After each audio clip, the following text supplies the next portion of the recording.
아침 묵상에 오신 여러분들을 환영하고 축복합니다. 또 하나님께서 새로운 날을 허락하셨는데요. 또 새로운 날에 걸맞는 새로운 은혜로 우리의 인생을 지켜줄 줄 믿습니다. 사실 이렇게 아침 묵상하는 게 쉬운 일만 아니죠. 그래도 우리가 힘들지만 또 피곤하지만 때로는 이렇게 하나님에게 첫 시간을 드렸을 때 하나님께서 이런 첫 시간에 걸맞는 또 드림에 걸맞는 믿음에 걸맞는 새로운 은혜로 날마다 우리 인생을 채워줄 줄 믿습니다. 오늘 루스드라에서 전도하다라는 제목을 가지고 사도행전 14장 8절부터 28절까지 말씀을 다시 좀 더 살펴보도록 하겠습니다. 우리 11절부터 13절 말씀을 같이 한번 읽어볼까요? 무리가 바울이 한 일을 보고 루가오니아 방언으로 소리질러 이르되 신들이 사람의 형상으로 우리 가운데 내려오셨다 하여 바나바는 제우스라 하고 바울은 그 중에 말하는 자이므로 헤르메스라 하더라. 시외 제우스 신당의 제사장이 소와 화환들을 가지고 대문 앞에 와서 무리와 함께 제사하고자 하니. 예, 무리가 바울이 한 일을 보고 이렇게 되어 있죠. 바울이 어떤 일을 했죠? 태어나면서부터 걷지 못했던 안진뱅이를 일으켜 걷게 했어요. 놀라운 기적을 베푼 거죠. 그러자 사람들이 어떤 반응을 보였을까요? 그들이 뭐라고 소리 질렀냐면 신들이 사람의 형상으로 우리 가운데 내려왔다라고 이야기하면서 바나바를 뭐라고 했어요? 제우스라고 부르고 그리고 바울을 뭐라고 했어요? 헤르메스라고 불렀어요. 그럼 좀 이상하죠. 왜 이런 반응을 보였을까요? 사실 제가 최근에 어떤 의사 선생님 이야기를 들었는데 이분은 굉장히 명의로 유명한가 봐요. 한인사신데 굉장히 명의로 유명하고 예약을 하려면 2, 3년이 걸린다고 그러죠. 한번 예약해 놓으면 2년 뒤에나 진료를 한번 받을 정도로 굉장히 유명한 분이세요. 실제로 막 그런 경우도 있다고 그러더라고요. 간 이식 수술을 받았어요. 그런데 예후가 너무 좋지 않아요. 그래서 거의 죽기 직전이었는데 이분한테 치료받고 나서 낫고 그런 경우도 있다고 그러더라고요. 그러니까 아무튼 많은 그런 놀라운 일들이 있었던 것 같아요. 그래서 명의로 알려져 있죠. 사실 그렇잖아요. 그날에 바울이 사람을 일으켰어요. 정말 그러면 놀라운 기적이긴 하죠.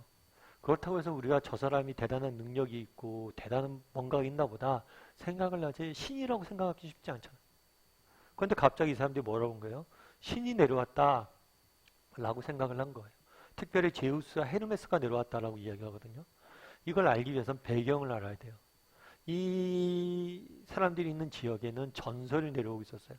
그 전설은 뭐냐면 예전에 아주 오래전에 하늘에서 그리스 로마 신화에 나오는 이 제우스와 헤르메스가 이 마을을 인간의 모습으로 방문한 적이 있어요.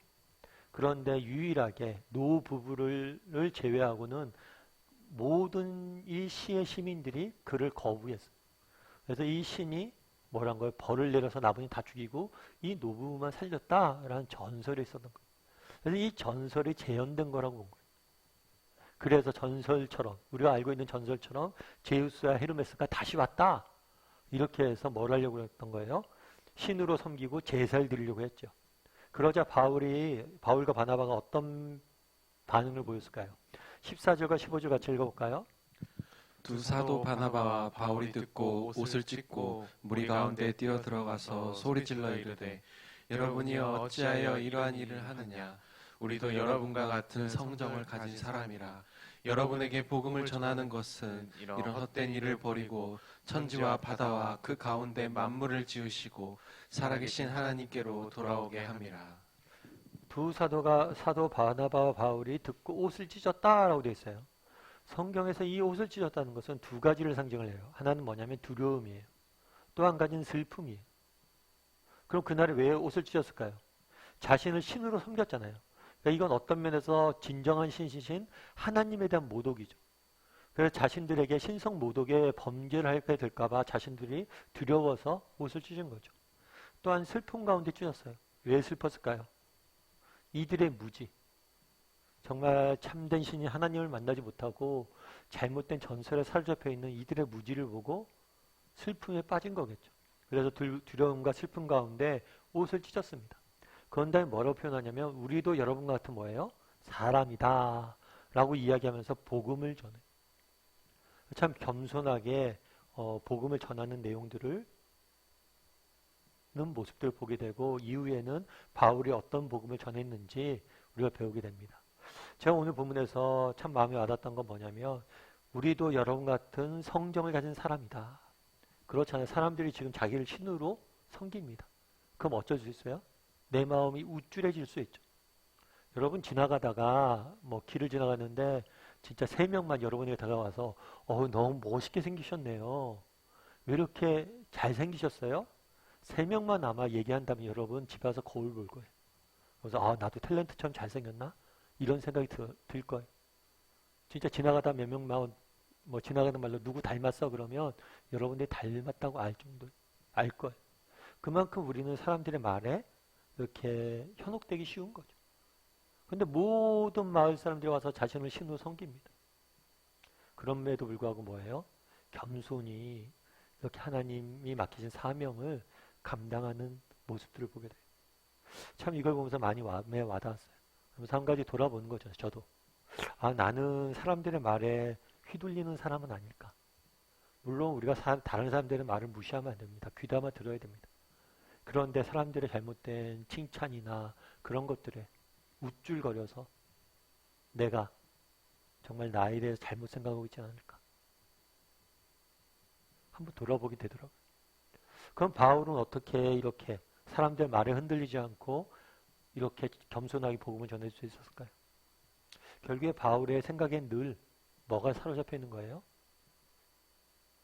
정말 우리 인생의 유일한 청중이신, 정말 우리가 진정으로 신경 써야 될 건 누구예요? 하나님이 나를 어떻게 판단하시고 하나님 앞에서 나는 누구냐는 거예요. 나는 여러분과 같은 성정을 가진 사람이다. 바울은 보통 사람보다 굉장히 뛰어난 사람입니다. 하지만 하나님 앞에서 나는 보잘것없다. 우리 인간 모두는 죄인이고 부족한 많은 존재들이라는 것을 고백하는 거죠. 늘 그의 시선은 어디에 맞춰져 있어요? 사람들의 말보다는 하나님이 나에 대해서 어떻게 말씀하시고 나에 대해서 판단하시고 어떻게 생각하실까? 그 부분에 맞춰져 있는 거죠. 그래서 나는 어떤가? 정말 나는 얼마나 사람들의 말에 이렇게 좌지우지 된 사람인가?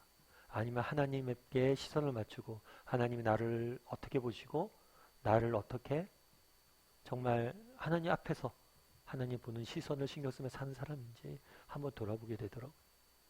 예전에 어떤 목사님이 이제 쓴 책에서 봤는데 이 목사님의 할아버지에 대한 이야기예요. 할아버지가 늘 자기가 어렸을 때 했던 얘기가 있대요. 그 얘기는 뭐냐면 이 할아버님이 일제시대 때 있었던 일이에요. 일제시대 때는 일본이 우리나라를 침탈한 다음에 많은 핍박들을 했습니다. 그것 중에 하나가 일본이 신사라는 이방신을 섬기잖아요. 그 일본이 섬기는 신에게 우리나라 사람들에게 다 참배하게 했어. 절하게 했어요. 그런데 이 할아버지는 그걸 거부를 했어요. 그래서 결국에 감옥에 그것도 3년간 함흥 형무소에 갇혀 있었죠. 함흥은 북한 꼭대기잖아요. 그곳이 얼마나 추운지 모른대요. 근데 감옥에 갇힌 다음에 그런 얘기를 하더래요. 어떤 얘기를 하냐면 그 목사님 할아버지가 굉장히 키가 컸나 봐요. 근데 감옥에 갇힌 다음에 처음으로 키 큰 것을 후회했다. 왜냐하면 감옥에서 조그만 이불 하나 주는데 발을 덮으니까 위쪽이 얼굴 있는 쪽이 다 드러나고 위쪽으로 당기니까 발이 드러나고 그래서 겨울 내내 감옥에서 벌벌 떨면서 큰 키가 후회스러웠다고 그러더라고요. 뿐만 아니라 먹을 것도 제대로 없죠.